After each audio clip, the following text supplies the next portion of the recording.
अतीक अहमद को प्रयागराज की MP MLA court ने उम्र कैद की सजा सुनाई है। 17 साल पुराने उमेश पाल अपहरण केस पे यह सजा सुनाई गई है। अतीक अहमद पे 101 पुलिस रिकॉर्ड में 101 केस दर्ज हैं, जिसमें से एक केस पे आज अतीक अहमद को सजा सुनाई गई। इस समय हम मौजूद है लखनऊ के सिविल कोर्ट पे। यहाँ पे वकीलों से जानेंगे कि उनका इस पे क्या कहना है। मैं सिर्फ यहाँ इतना ही कहूँगा कि देर आए पर दुरुस्त आए और न्यायपालिका ने न्याय किया और अतीक अहमद जैसे दुर्दांत अपराधी को आजीवन कारावास की सजा दी और न्याय की विजय है। तो क्या लगता है अतीक अहमद को जो उम्र कैद की सजा सुनाई गई है प्रयागराज की कोर्ट के द्वारा, वो सही है कि नहीं? बिल्कुल ये जायज़ सजा है और ऐसे जघन्य अपराध करने वालों को सज़ा मिलनी चाहिए और ऐसा केवल योगी सरकार में ही संभव हो पाया है।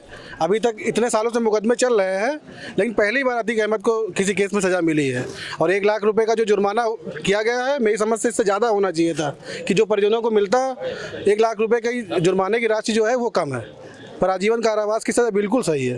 अतीक अहमद को उम्र कैद की सजा हुई है, ये सिर्फ उम्र कैद की सजा सही है कि और भी कुछ होना चाहिए? देखिए, जो भी सज़ा दी है न्यायालय द्वारा दी गई है, निर्धारित की गई है और न्यायालय जो भी अपना निर्णय देता है वो एकदम बढ़िया देता है और नाप तोल के तर्क और वितर्क पे देता है।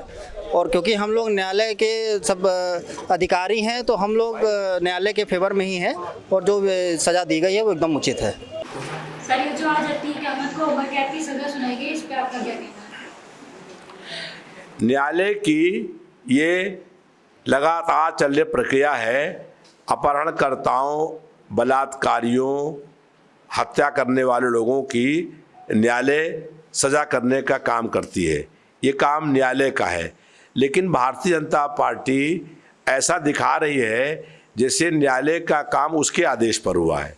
अगर भाजपा के आदेश पर सज़ा अतीक अहमद को हुई है तो इसका मतलब है कि राहुल गांधी को, आज़म खान को या अब्दुल्ला खान को जो सज़ा हुई थी वो भी भारतीय जनता पार्टी ने कराने का काम किया था।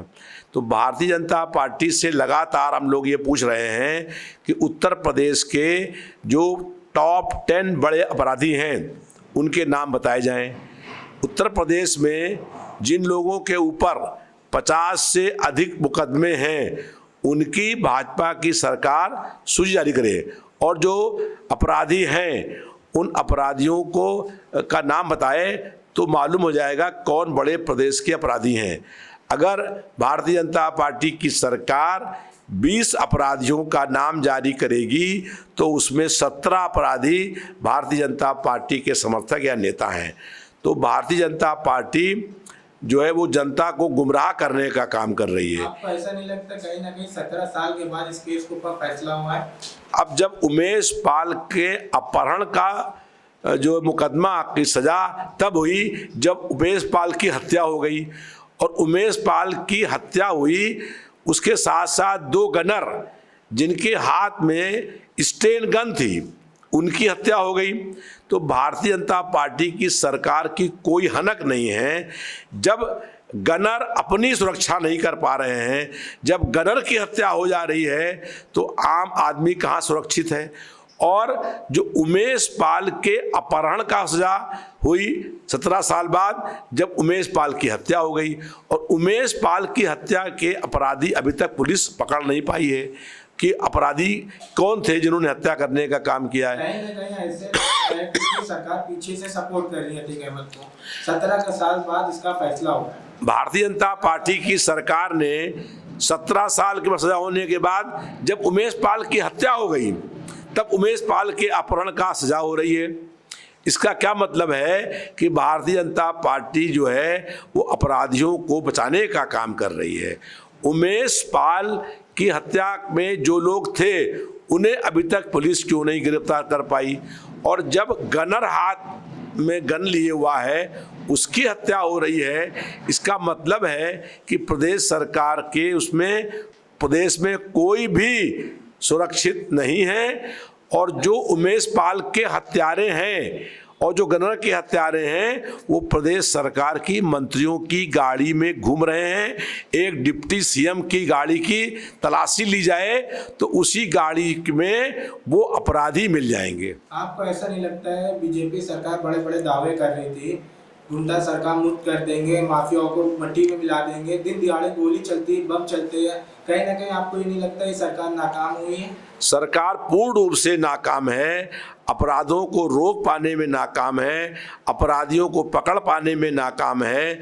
और भारतीय जनता पार्टी सरकार के मैं आरोप लगाकर कह रहा हूं कि एक उप मुख्यमंत्री की गाड़ी में हत्यारे और अपराधी घूमते हैं, पुलिस तलाशी ले ले तो वो अपराधी उनको मिल जाएंगे। लेकिन जो है वो भारतीय जनता पार्टी की सरकार के राज्य में अपराधी भयमुक्त हो गए हैं और जनता भयभीत है। भारतीय जनता पार्टी की सरकार जो है अपराधियों को बचाने का काम कर रही है। अगर भारतीय जनता पार्टी अपराधों को रोकना चाहती है तो उत्तर प्रदेश के टॉप 20 जो अपराधी हैं उनके नाम का प्रकाशन कर दे, जिनके ऊपर 50 से अधिक मुकदमे दर्ज हैं। अतीक अहमद मामले पे वकीलों का कहना है कि न्यायालय ने जो अतीक अहमद मामले पे सज़ा सुनाई है वो सही सुनाई है, और देर से ही सही लेकिन जो सज़ा न्यायालय ने सुनाई है वो सही है। जन संदेश टाइम्स के लिए मैं वंशिका मिश्रा, कैमरामैन जिशान खान के साथ लखनऊ।